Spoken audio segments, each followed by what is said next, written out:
Hey everybody, welcome back to Powell and Friends for Thursday. What date is this? This is the Is this tax 16th. day? No, we're a day past tax day. The day past the day we don't have to pay taxes. That's not bad. Right. No, that's good. They Did you get your stimulus check yet? We did. We did get a stimulus. It wasn't a check, so to speak, Right. so it was not signed by anybody per se. But it was a direct deposit, I believe, because it surprised Dee Dee, and she was like, "Hey, I think we just got our stimulus." So we have a child, and we're married, and a certain level of income, so there was a bit of stimulus there. So the question is, as always, by the way, is when will we have to pay this back? Well, I just remember in the George finding, other than people just guessing, says you don't have to pay it back because it's a stimulus check. Well, that's what and they that's said. Coming from like Forbes and that kind of thing. But don't you remember that $500 or $1,000 that the federal government decided would be stimulus back in the aughts, and then all of a sudden it came out of taxes. So I mean, it was they found a way to take it back. They always do, and that's scary. We really don't have an agenda today. Usually we're armed with topics, but the best thing we've been able to do so far today is blur our background.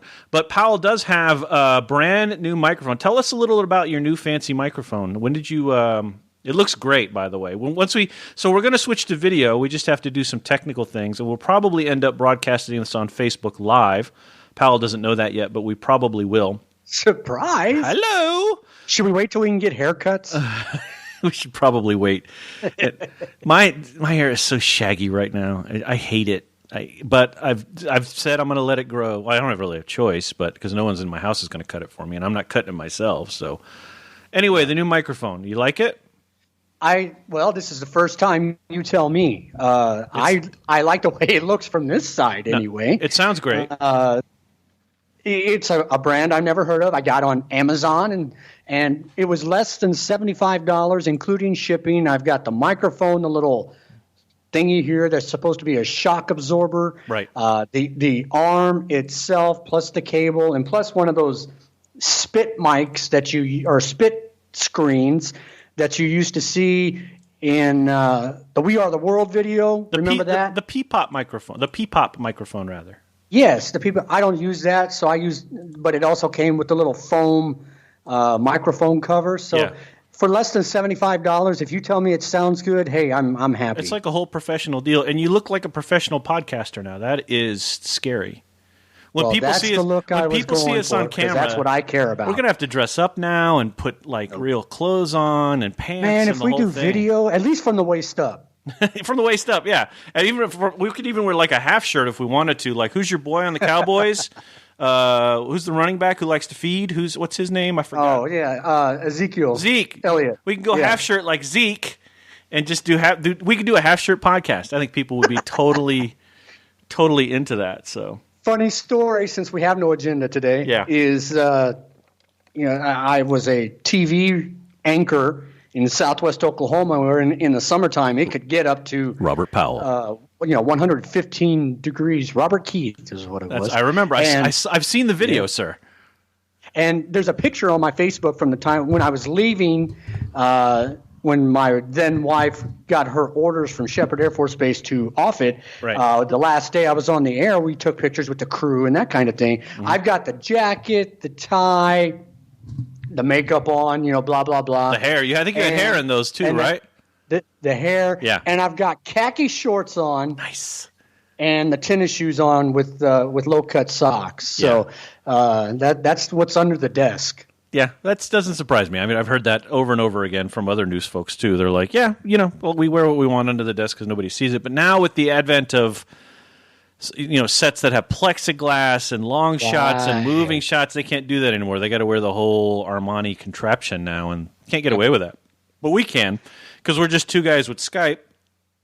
And I don't even, because for some reason my video is wonk, but you can see me, right?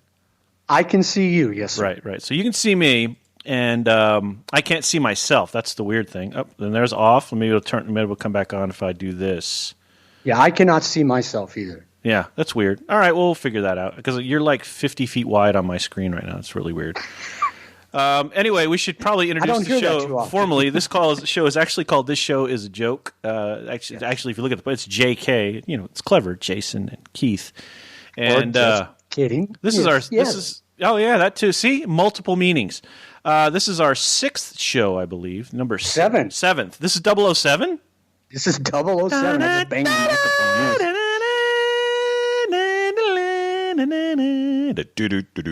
I'm a huge... We should have tried to get Pussy Galore as a guest. Pussy Galore passed away. Honor Blackman passed away a couple weeks ago. It'd be tough to get her as a guest then. It'd be very difficult as she passed away. Man, I was in love with her when I was younger. But I think Pussy Galore is a lesbian icon. Really? I think so. I'd have to double check that, but I recall that she was kind of a lesbian icon, and I mean that, of course, in the nicest way. But I'll like have to Cher. Yeah, yeah, exactly, okay. Like Cher. However you want to. Yeah.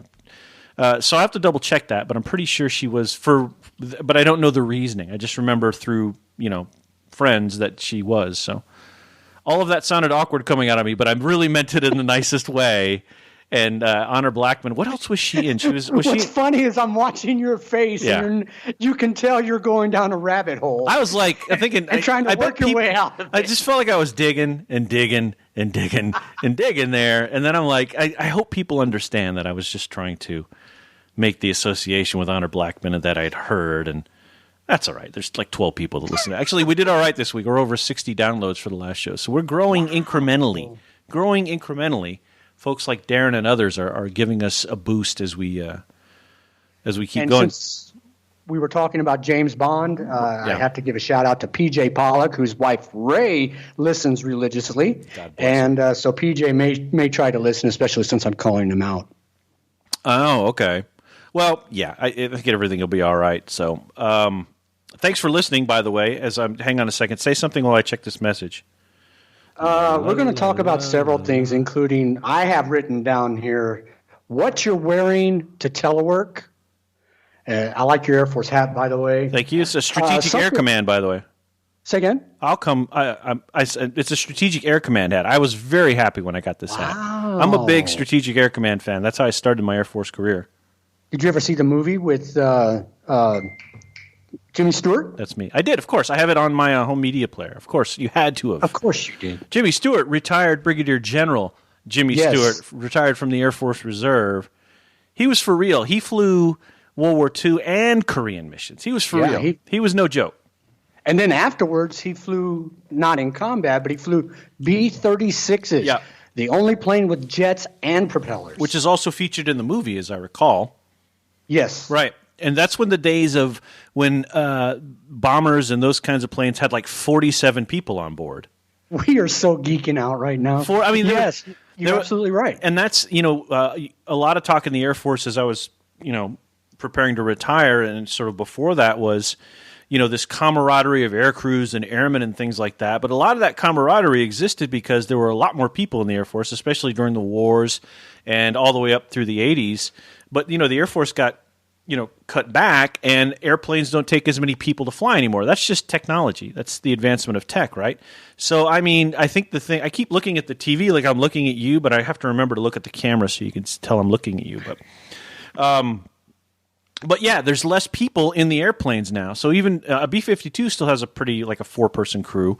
But what was it for a B-17 or a B-29 or whatever? It was like gunner 11. Yeah, it was huge. It was just and for a B-36 it was like the entire state of Wyoming or something. It was huge.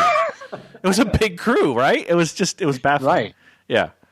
And then you talk about SAC, Altus, where I'm from, is it still a tanker base? Although now it's AETC for training, but back when I was there, even in the 80s, it was a SAC base. And I had in junior high, and he's still a friend, still a Facebook friend. His dad was one of the original boom operators on KC-97s when they had to lay down on their stomach on an ironing board to get the drogue out so the planes could come up behind their plane and refuel. So just amazing stuff to, as you look back in the history of course, not only the Air Force, that's what you and I know, but in all of our services. So Altus is the former home of my former podcasting partner and former comic book partner, Keith Hewen. Now, as I recall, though, Altus is way out in the middle of nowhere. It kind of is. It is, and I know that's where I met Keith. As a matter of fact, as a young airman, there in Altus, when I was in radio behind a microphone like this. Mm-hmm. Yes, it is out in the middle of nowhere. It's Lawton, where Fort Sill is 55 miles to the east. Yes, and the nearest big town to the west is Oklahoma City. Oh no, not to the west. No, I'm kidding. It's there. There's nothing to the west. The Texas Panhandle is to the west. If you go slightly northwest, it's Amarillo. Is the big town. Okay.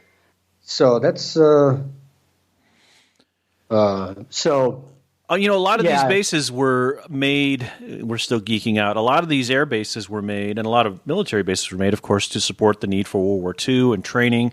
And having all these people come in, and they needed more sites and they needed more places. And then after the war, they became very useful for economies and for other people, so they hung around. And I think Altus was at one point like a Nike missile base too. I may be wrong on that. Hewan would know. There are old missile silos all around southwest Oklahoma and the Texas Panhandle. Okay. Now, after World War II, it was a bomber base, believe it or not, with the B-47, which is another classic jet. I seem to recall that. So the B-47 was there, and then it became a training base. So everybody who flew the C-141 or crewed the C-141 and the C-5 came through Altus. Okay. And then they still had the SAC mission with the KC-135. Okay. And then through the early 90s, they switched – the C-141 went away, the C-5 went away, and now it's a training base for KC-135, airlift, and refueling, and the C-17. Yeah, that's right. So all these C-17s you see go through here, all the crews go through Altus. Yep.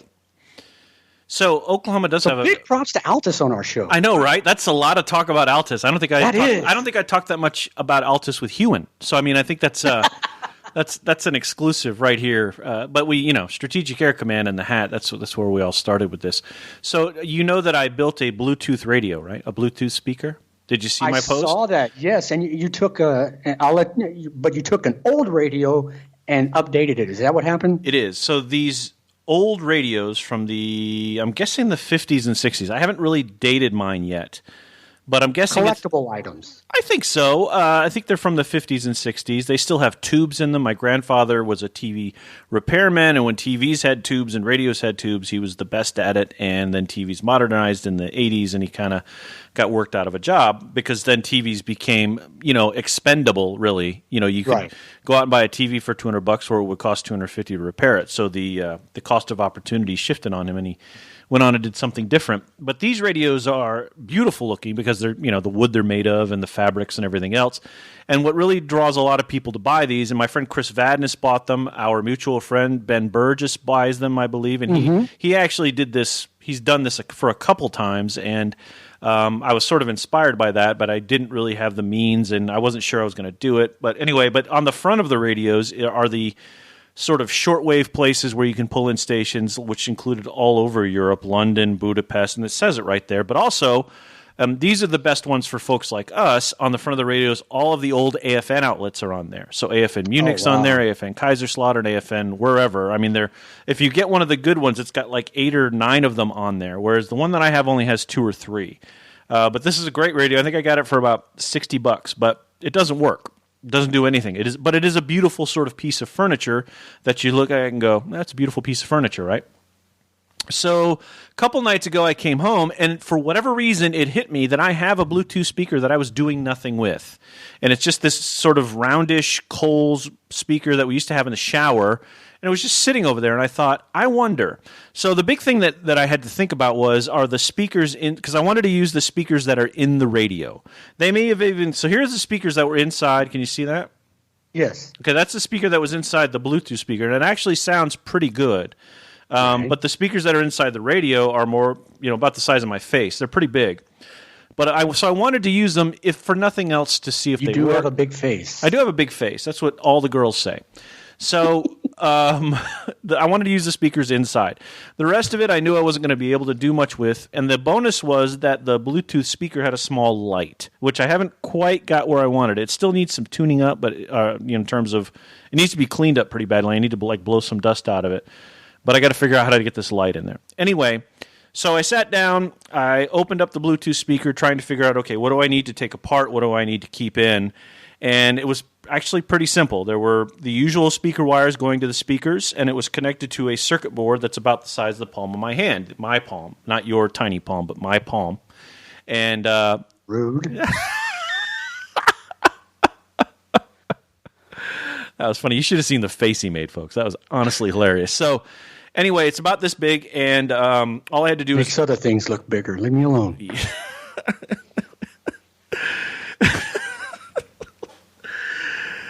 Anyway, so I unscrewed the circuit board from the piece of plastic that it's mounted to, and then I realized I actually needed that again. So what I ended up doing mostly was just taking a lot of the dead weight on there because I had to mount it on the inside. Did that, and then the big moment of truth came, which was connecting it to the speakers on the radio.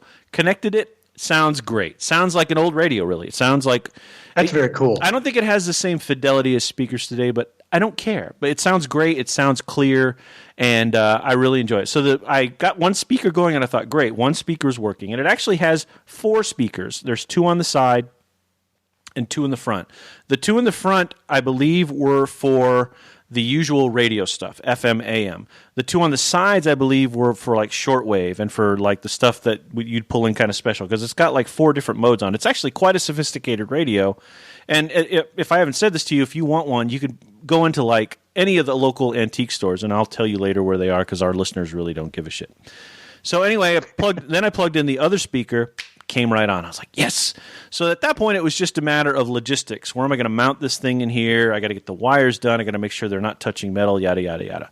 All worked out. Brought Dee Dee upstairs, played one of her favorite Aretha Franklin songs. It was great. Nice. So I think the whole project took me about 2.5 hours, but I know a little bit about like wiring and speakers and electricity, so that part wasn't hard because the electrical part was easy because you just used the plug that went into the circuit board, so no problem there. It's Bluetooth, so I kept all the buttons for acquiring the Bluetooth signal, no big deal, and it sounds great. Alexa, what time is it?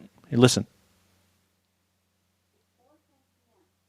It's not that loud. Alexa, volume 8. Hang on, we'll do it again. Alexa, tell me what time is it? It's 4:10 p.m. Boom. Okay. So that's from and our radio? listeners are like, who gives a shit about that? But it's actually quite loud. That's the thing I discovered with it is, so I have it plugged into this Echo, and the Echo we have an Amazon Music subscription, so I can say Alexa, play Chris Ria or whatever, and it'll play. But this thing is much louder, much louder than I anticipated it, and I can't control the volume on that box. I can only control it through either my phone, which can connect to it as well, or through the Echo.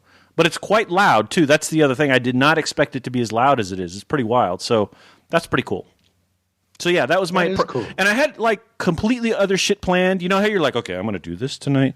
And then I sat down and I was literally like ADD. I wonder if I can make a Bluetooth speaker out of this old stereo. Boom, I did it. It was stupid. So not stupid, you accomplished something you wanted to accomplish. Well, that and that's the main thing. I got our my daughter's and my Minecraft server running again. She wanted to do that. She goes in these waves with Minecraft. And 2 nights ago, she's like, Dad, I really want to play Minecraft with you again. I'm like, all right. So I got the Minecraft server up again. So we've got the home media server with like 700 movies. We've got the Bluetooth speaker in here. We've got the home theater just off to my left. We've got the Minecraft server running. I have a flight sim server that I'll be bringing up soon. All this stuff is going on. It's crazy. It's a busy time here at the Tudor household. What's going on in the Powell household? I got dressed today. We published that nice story about the chaplains. That was cool. That was cool. Turned out well. And it's nice when the intern can come in and her first story gets published. That's great. Not only published, but put on the big board up at the higher commands. Yes. And that was kind of a good deal for her. So, we've been working with somebody all week to help publish the story. All right, let's get you updated on what's happening in Germany with all of the new stuff. If you're not aware, Germany has begun to ease some of the restrictions, but a little. But they're still saying we're not going to be able to go to our KISS concert. which sucks. Bastards. I know. So we got to figure that out. But they're easing some restrictions. I don't think they've figured out restaurants yet, as I recall. But they're going to start letting people flow back into stores, I think. That was one of the things I think I saw. It is. But only stores, and I'll put it in American terms, only stores with less than about 8,600 square feet. That's what it was. That's exactly what it was. So I don't think... I wonder if a store like Saturn, which is a big electronics store, if they're going to open up or what. But none of this is supposed to happen, I think, till May 2nd or 3rd. Right. Maybe 4th, if I remember correctly. So it's still coming. And then they're talking about opening schools again, which is interesting because they're still saying they don't want people in the thousands to gather, but that's at least people in the hundreds to gather if they go to schools. I think they still want social distancing. They still want social distancing. And going back to the schools, They say the school must have a hygiene plan. I just typed all this out for somebody in the U.S. that said, well, whatever, we can do this too. No, hold on. It's not exactly carte blanche. Yeah.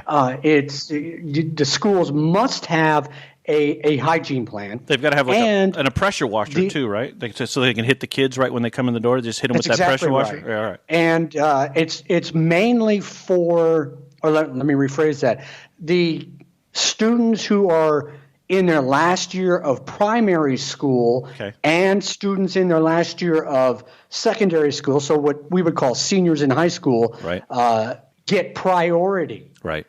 So it sounds like there's still going to be some kind of numerical cutoff there. Yes. And then, again, the stores, they still highly recommend masks. Mm-hmm. And they said that the rule about I think the mask thing is new because they haven't been as hard on masks as even we have, like on the bases. So I think the mask thing is they're encouraging people who might be. Well, I think they're just encouraging masks in general now. Strongly encouraging. Because we've been able to go to like Globus, the German grocery store, and a couple of other places without a mask on. But now I think the mask thing is big now. I think. Yeah. So and you still can only be with one other person outside of your immediate family. Right. So it's not carte blanche. No, it definitely not. It's an easing. It's definitely a let's loosen the noose a little bit before we hang them. Or that's not the right analogy, but you know what I mean. But now, so the question becomes now, other countries will see Germany, which by some accounts has been either the third best or the second best or the fifth best or the best at doing this whole COVID thing. They'll look at Germany and they'll go, well, if they're doing it, we should do it too. There's already protests breaking out in the United States. Did you see the one in Michigan? Yeah, about people who don't want to be kept up in their homes. And I saw an email last night from, just a platinum, gold, silver, just the perfect conspiracy theorist. He laid out it's caused by 5G, and this is all just a plan for the government to repress us. And this wasn't to us. This was being shared by someone else. This is by a friend of mine who works in the States for a state government. And, the whole thing. So now people want to, I don't want to stay inside. And, the tonic for that is going to be like what happened with the spring breakers, which is, we're not going to do it, fuck y'all. And then 2 months later, I'm dying of COVID or whatever. And that's the tonic. I got the COVID. That's the only tonic that's going to work. And the problem is if that tonic doesn't come to those people who are protesting, then, they're going to go, see, there's no danger at all. There's always going to be that there's no danger at all crowd, right? You knew that was inevitable. Yes. But the problem is I just think... I'm really of two minds on this. Again, these are our opinions. These are not opinions of our employers or anybody else.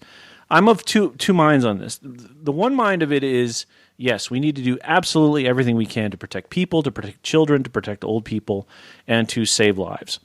The second mind I am of is we also have to be pragmatic because people still have to work. I just heard today that 22 million unemployment claims have been filed as of today. And they said that cuts off all the job growth since 2009 because of COVID. Wow. Yeah, right.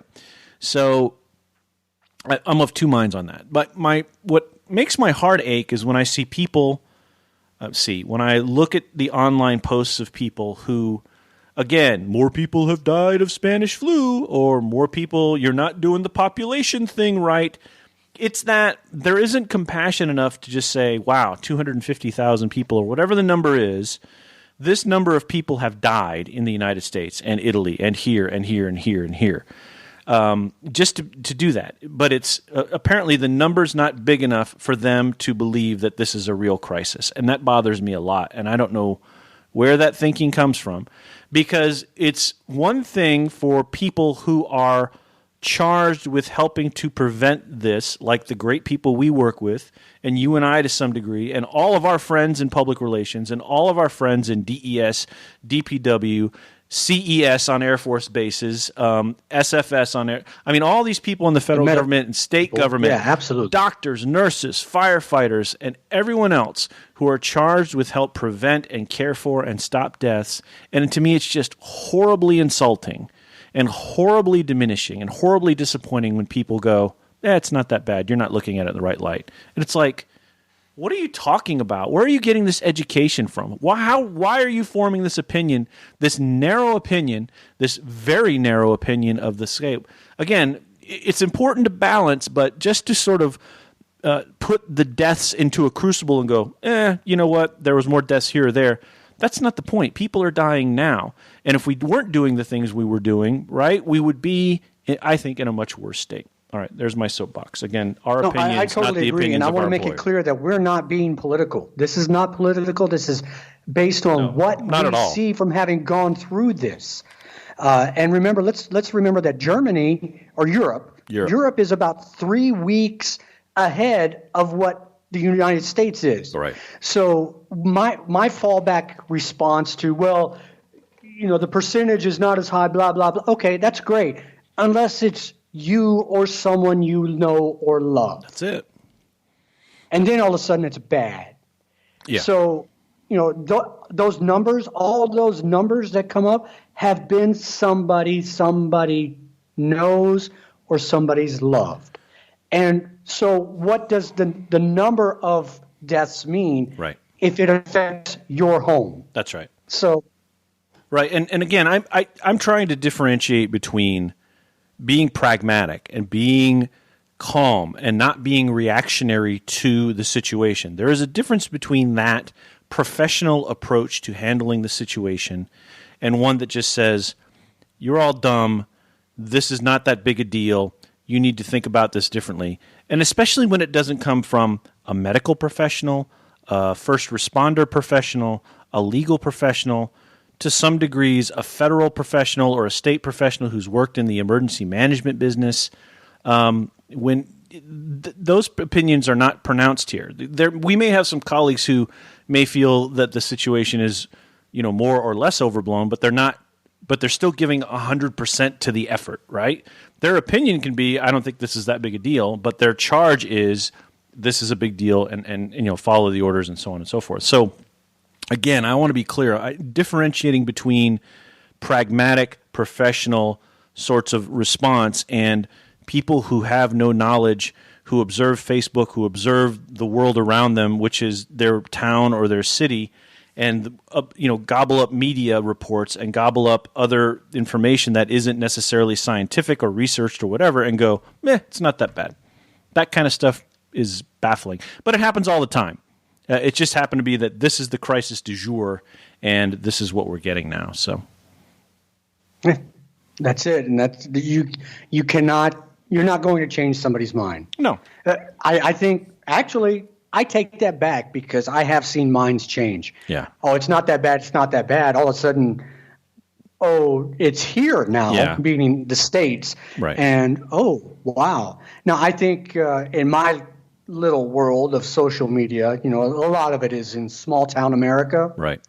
Where it hasn't hit too much. And it probably won't, frankly. It's not Houston, it's not Chicago, you know, that kind of thing. And it probably won't hit small town America. It probably won't hit small town America because it won't. And, you know, there's the population centers, Philadelphia, New York, Houston, Chicago, Los Angeles, Seattle, Miami, are also diverse. They're also closer quarters. There are also more things that go in and out of them, airplanes and buses, although, again, a lot of that stopped, but it didn't stop for a while. There's just more things, more moving parts to population centers in big cities than there are to small towns. So I get it. It's very, it's very easy to say, look, I live in, Laramie, Wyoming, or that's actually a little bigger than I was thinking, but Jackson Hole, Wyoming, which is smaller. That's where Harrison Ford keeps a ranch, right? That's much smaller. It's easy to say, well, that's not going to come and get us. Yeah, it probably will not. But there are, again, 9 million people in Los Angeles. There are like 12 million people in New York City, 3 million in Brooklyn alone, which would make it like one of the fourth or fifth largest city in the world if it wasn't a borough already. San Francisco's got 1 million. Seattle's got 1 million, I think, or 2 million, or whatever it is. And they're all concentrated. They're all using the same airports and buses and things like that. Whereas in a smaller town, those people aren't doing that. They are, they are what they are, and they're not necessarily leaving that area, and people aren't necessarily coming to that area. So I totally agree with you that is, yeah, of course, and they can take that point of view. But they're not in New York, Philadelphia, Boston, Chicago, Houston, Dallas. Oklahoma City is a big city. It's Denver. These places where Phoenix, Albuquerque, places where population centers. And again, I always think of Atlanta. Atlanta is still the number one busiest airport on earth. And you think of the number of international travelers that went in and out of there. You think of the number of people just transiting through. And yeah, a lot of it's in the airport, but a lot of people come and go in the airport, including local employees. And so, anyway, we've been ranting too long. You ready for something fun? Yeah, hit me with it. This may take a minute here. I like fun. My first radio station, I followed them. Still talk to them every once in a while. They usually do a March Madness bracket. Okay. Can't, obviously, this year. So they're doing a Music Madness bracket. So we'll do this real quick here. All right. No, I'm in. Let's do this. Let's go. I'll do this. Okay, so on the left side of the bracket. Yep. First match is Elton John versus Blondie. Oh, Elton John. That's not even. That's a 1 versus 16. That's not even close. Yeah, I agree. I respect Blondie. Again, right on the progressive part of the 80s, came in with the Knack, My Sharona, punk movement, all that, but Elton John all the way. That's a heavyweight. Next. What about you? Exactly. Do you agree? Okay, you agree. Hey, okay. Pink Floyd. Okay, we'll go across the bracket here. Okay. So this is like the West Division. 1C. Yes. All right. So Billy Joel versus the Cars.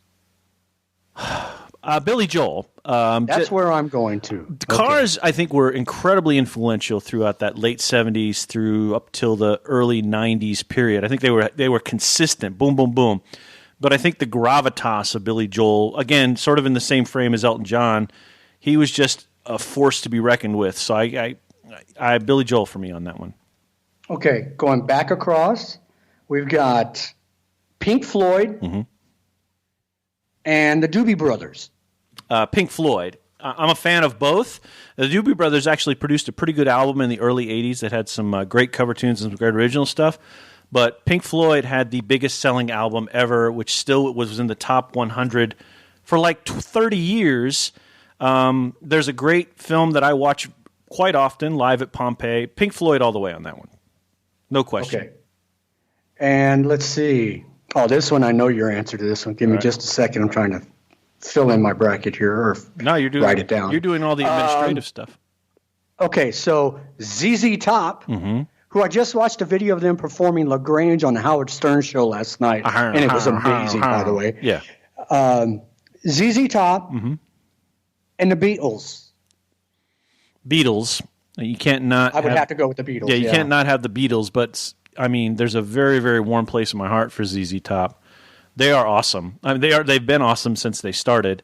But of course, their big moment was Eliminator in the '80s, that early '80s with the car and the Playboy models and the whole thing. Right. And that was great music too. So I mean, they sort of had they were a 5-tool player there, but it's the Beatles. I mean, so at least we know who the number one seed is now. Okay, so moving back across, I know your answer to this. Yeah. Queen. Yeah. And REO Speedwagon. Queen. Yeah, absolutely, without a doubt. REO Speedwagon was an unusual band for me in the 80s. They were from Illinois. They were called REO Speedwagon, and I used to know why, but now I can't remember why. They were the kings of my junior high local radio station call-in show on Thursday night. They were that, like, you were driving around, and after you got through, like, Eddie Grant, and you got through, like, a Duran Duran, and then you got through a Spandau Ballet. Madonna. And you go, hey, REO Speedwagon. That was them. I Can't Fight This Feeling Anymore, though, is a big song, so I can't deny that. But Queen is the... REO did a great song that doesn't get a whole lot of airplay except on deep cuts. Yeah. And that's Riding the Storm Out. Great song. Oh, great song. And they have their guitarist, I can't remember his name, very underrated. And there's a live version of Keep the Fire Burning, and he just owns it. I mean, it's incredible. All right, move on. All right. Moving across, where am I? The Eagles and Steve Miller Band. That's a good one. That is a good one, isn't it? I know who I went with. But I don't want to. It's kind of a 12-5 game. It's the Eagles, but Steve Miller has got a lot of merit because to me he's been one of those guys who's been again consistent since the early 70s.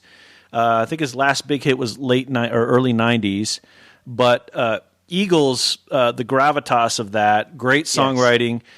Joe Walsh, Glenn Fry, Don Henley. And the other guys, they fired Don Felder later on, but he wrote Hotel California, basically, and I think he wrote Life in the Fast Lane. Eagles there for sure. Okay. Steve Miller, a very underrated guitar player. Right. Okay, going back across, CCR, Creedence Clearwater Revival. Yep. And Tom Petty. Wow. Yeah, that takes some thinking. So I think if I were older by like 10 or 15 years, I wouldn't blink an eye at saying CCR, but this one's got me thinking a minute. I'm going to take Tom Petty. I'm taking Tom Petty there. I think that's like an 8 versus 9 to me, but I feel like Tom Petty's the underdog there, and I'll say this. I just think I know a lot about CCR. If you know about CCR, basically CCR could also just be called John Fogerty. It was his band. Right. He was a controlling guy. He was a control freak, and they had a lot of problems. It was a big deal. But he made great music. But Tom Petty, to me, for some reason, just feels like the right choice. I don't say better or worse music. They both have great music. It's just that ever since Damn the Torpedoes, Tom Petty's always had great music to me. So, and he was consistent until he died. I mean, he just had hit after hit after hit. He was very good, and he was well liked. I agree, and that's who I. You agree? All right, interesting. All right. And the last bracket, the last game. All right. Prince. Oh. And Def Leppard. Wow. Okay, Prince and Def Leppard. Wow. Okay, I don't want to do dead air. Well, I'll tell you. Think about it for a second. Prince. It's Prince. That's who I went with. Yeah. Yeah. Def Leppard, since Pyromania to me. Pyromania was a huge high school album for me. When I was in the gifted and talented computer lab, we used to play Pyromania all the time. And I'm sorry, say that again, please.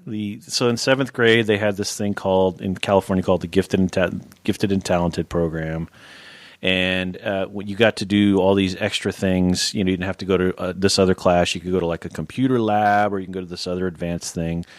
And the computer lab back then was like TRS-80s and these early Atari computers, VIC-20s, Commodore 64s. Right. And so it was basically like 2 hours of doing that, programming, which I learned to program BASIC and did all this other stuff. And you learned to program on a TRS-80 and do all this other stuff. And so we could listen to whatever we wanted, and Pyromania hit, and it was just rise up, gather round. Right. So means a lot. Which means absolutely nothing, right. By the way. It doesn't mean anything. And so you and I have talked about Shania Twain before, and Robert John Mutt Lang, who was her producer husband. Well, he was also the producer for Def Leppard until after Hysteria. And we know about Hysteria, which was, it set those guys up until they're dead and beyond that. Right. But that said, Prince is Prince. Prolific, amazing stuff, songwriting, the total package. I mean, just on par with anybody. the underlooked thing, and I always believe this, when he died, people discovered, wow, he was a really fucking good guitar player. I mean, on the order of Clapton and others. Oh, yeah. And just amazing. And he was a personality. I mean, he was a force to be reckoned with, and supposedly he's got like years, as in actual time recorded, years of music locked in a vault somewhere. So hopefully his family will let that out bit by bit, and we'll get more, but Prince wins that one, and I was a little wordy on that. I agree. But it's Prince. So we've got our final 8. Let's go. All right, so Elton John. This is where it's going to get tough. Elton John, Pink Floyd. Okay, so I need some more criteria on the bracket. What are they calling it? Best musicians, or they're just saying who gets the most votes on the air is what they're calling here. Okay, all right. So now it's just subjective. Okay, I'll take Pink Floyd there. Really? Yeah, I love Elton John, and Madman Across the Water is a masterpiece. His early stuff to me is magical. His later stuff to me is great too, but pretty much everything before Yellow Brick Road, like Burn Down the Mission, Madman Across the Water, Mona Lisa's and Mad Hatters is an amazing song, and so many other things. But I just think Pink Floyd, for some reason, wins. You could easily, the gravitas of Elton John is again, but I'd pick Pink Floyd there. Interesting. So we're going to differ there. To me, I think that the general public at large knows 1 or 2 Pink Floyd songs. Yeah, that's a good point. Yeah. But okay, all right. Well, let's pick. We got to agree here because it's our bracket. So let's send Elton John forward. Okay. I think you brought up a great point there. But if this was my own bracket, I would put Pink Floyd. Okay. Queen and Tom Petty. Queen. I don't even need without any discussion. Don't even need to discuss that. It's Tom Petty's great, but that's Queen all the way. Okay. Billy Joel and and the Beatles. See, to me, I have never been a big Beatles fan. Mm-hmm. I like certain songs, and I certainly respect what they've done and their whole thing of the Beatles and what they did for rock and roll. I've just never been a big Beatles fan. Okay, that's fair.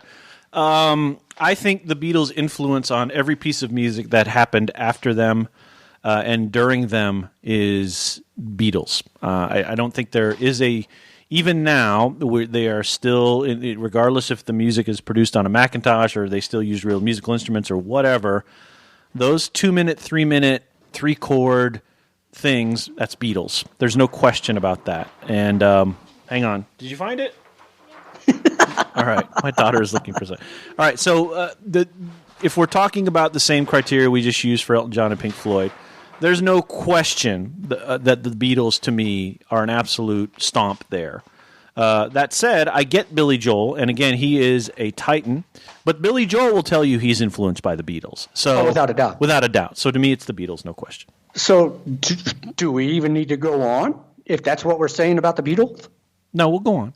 Okay.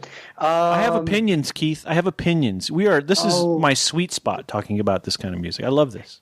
Eagles, Prince. I think so. Yeah, I think so too. I think Prince, again, has had more influence on areas that maybe we don't listen to, like hip-hop and urban and R&B, in addition to having influence on pop, an influence on alternative. He did like 3 jazz albums with, what was it, something 6. I can never remember the name of that little project. Apollonia 6? Not Apollonia 6. It was something else. But in any case, I just think the amount of influence that he had is way bigger than the Eagles. Now, the argument there is, well, more people know the Eagles and their stuff is here, their stuff is there. I don't doubt that. But to me, Prince is the heavyweight there. I agree. All right. I agree. All right. Okay, so our final 4, Elton John against the Beatles and Queen versus Prince. Okay. All right, so Elton John, Beatles. Oddly enough, they both started about the same time. Elton John was a little later. Just a little, like 66, 67. By the way, what'd you think of Rocket Man? I haven't seen it yet. Really? Yeah, I'm always bad about movies. I'm the guy who's like 10 years later, it's like, hey, Rocket Man is great. Elton John. I thought it wasn't a biopic as much as it was a rock opera. Yeah, and I've heard that in a lot of ways it was, quote, better than the Freddie Mercury movie. So, which I also enjoyed. Right. And both got the endorsement of both bands, so not a bad deal. Yeah. All right, so it's easy to pull the trigger on the Beatles here because, again, you could always just use the argument, well, they are. But I think, to me, Elton John and the Beatles have the same kind of cultural saturation in a lot of ways. So if you look at it that way, I think it's kind of a wash. If you look at it in terms of the quality of the music even, I think that's kind of a wash. But again, I'm pretty sure Elton John would probably say he was influenced a little bit by the Beatles. But Elton John has always been, as my understanding, he's kind of a, what do they call it, a savant, a prodigy. Basically, he could play a song. Right. Like he can come up with the tune. Just from hearing and then Bernie Taupin could basically, okay, what's on the bathroom wall? And Elton John could make it into a fantastic song. But Bernie Taupin is a fantastic lyricist. I'm just saying. Elton John got a vision of here I sit all brokenhearted to a piano. Yes. Yeah, right. But I think, man,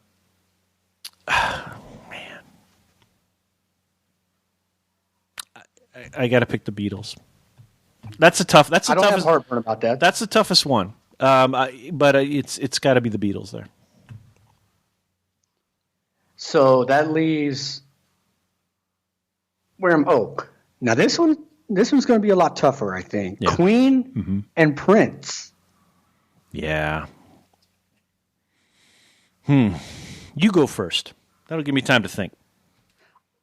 I'm picking Queen. Exactly what you said about Prince. You know, he's influenced. I mean, you think of Sheena Easton, Sheila E. You know, all kind that More Stay in the Time. You know, all those groups that Prince influenced and had a hand in. By the way, it's just it's an amazing thing. But the status of Queen, to me, the anthems that come out from Queen. You know, everybody knows. I don't know, Little Red Corvette. Or let me look at this. My mom and dad. My dad's a musician. Was a musician. Okay. He knows Queen music, just like he knows Elton John, Billy Joel music, and he knows a lot of music that I would be very surprised at. By the way, you still there? Still here.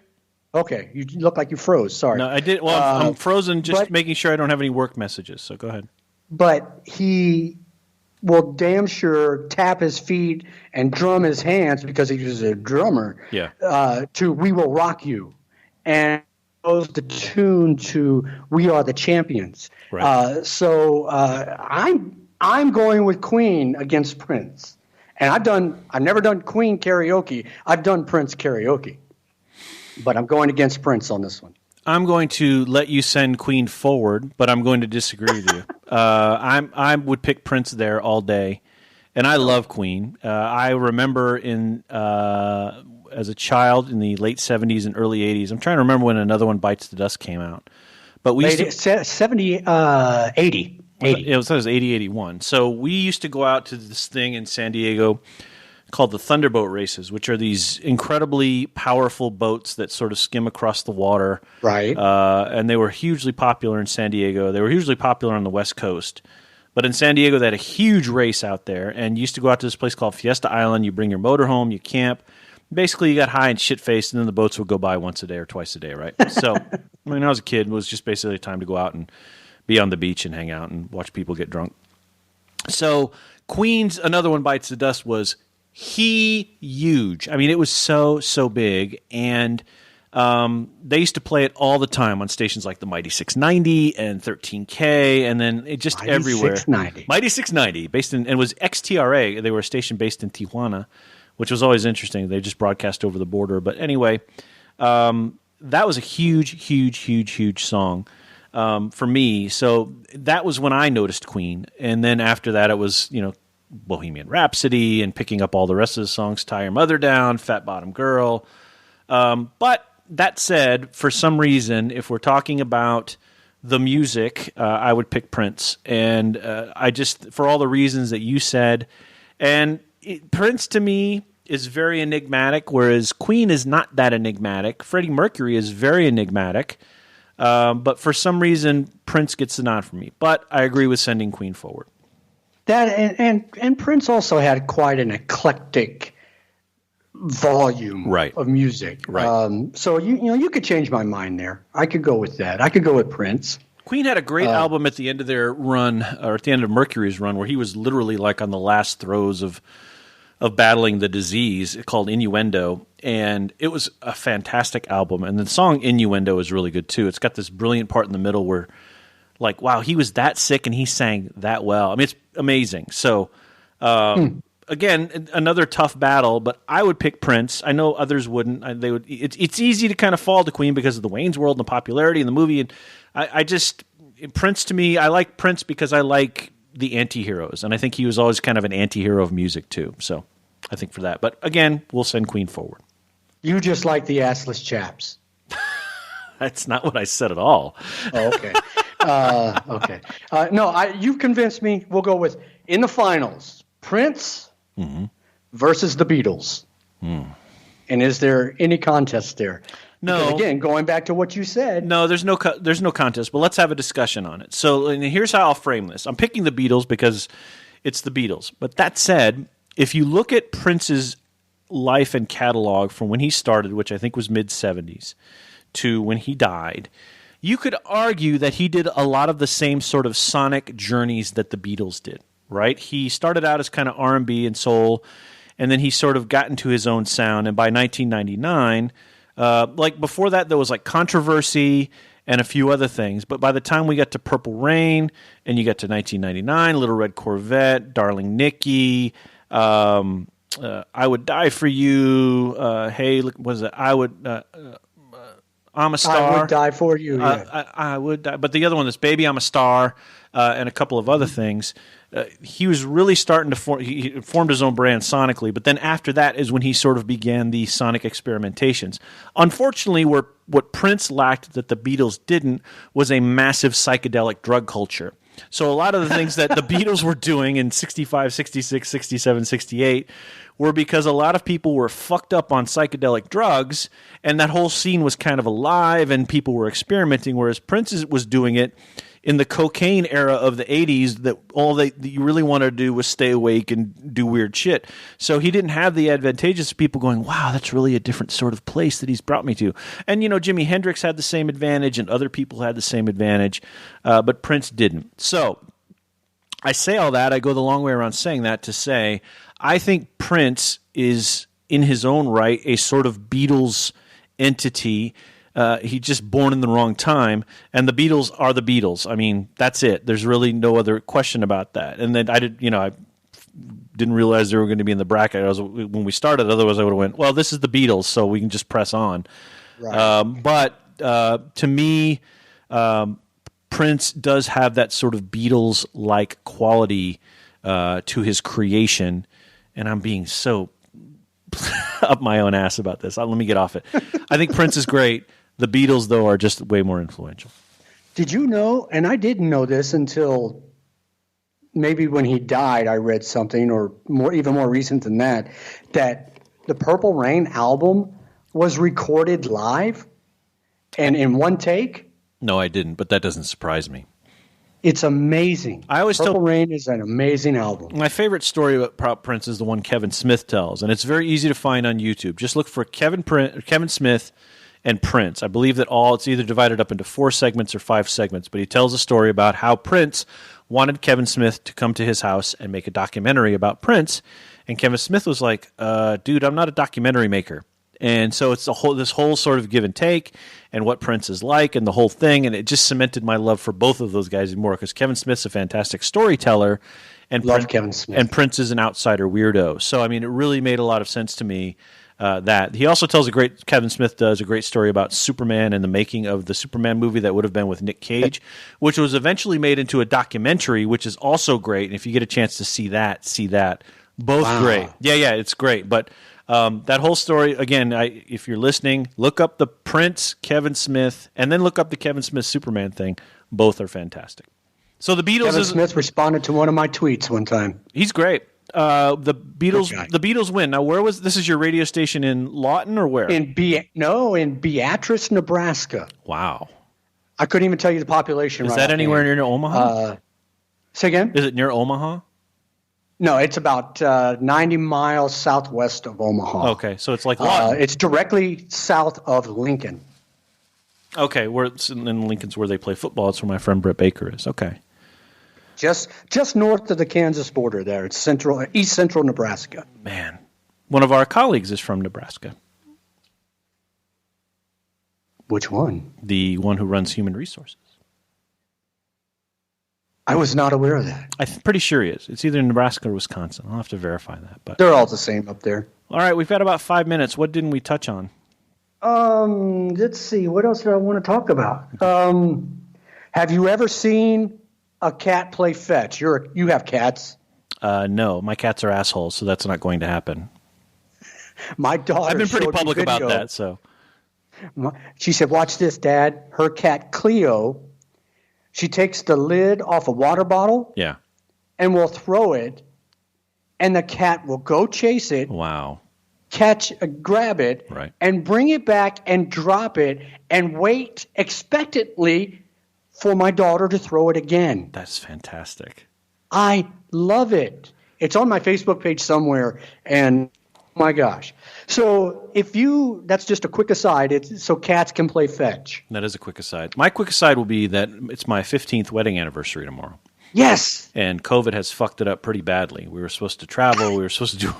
There was a lot more that was supposed to happen. Where were you supposed to be right now? You're some exotic. Well, the trip to Morocco was kind of the anniversary thing, but we're also got another trip in the summer that's probably going to get screwed. Well, it is going to get screwed. We're going to have to move that one back. So we've kind of got that on the menu. Plus, I'd planned to do some local things, and none of that's happening. So she's getting a nice gift. I got a nice gift. And so tomorrow night will be a nice in-house dinner with Annabelle helping to serve in a tuxedo because that was her choice. Very nice. And, we'll make the best of it because that's what we have to do, right? So happy anniversary to my beautiful bride, Dee Dee. And happy anniversary to the both of you. And all that is. All right, well, let's get out of here. We're about done. If you want to get the podcast, what? No, go ahead.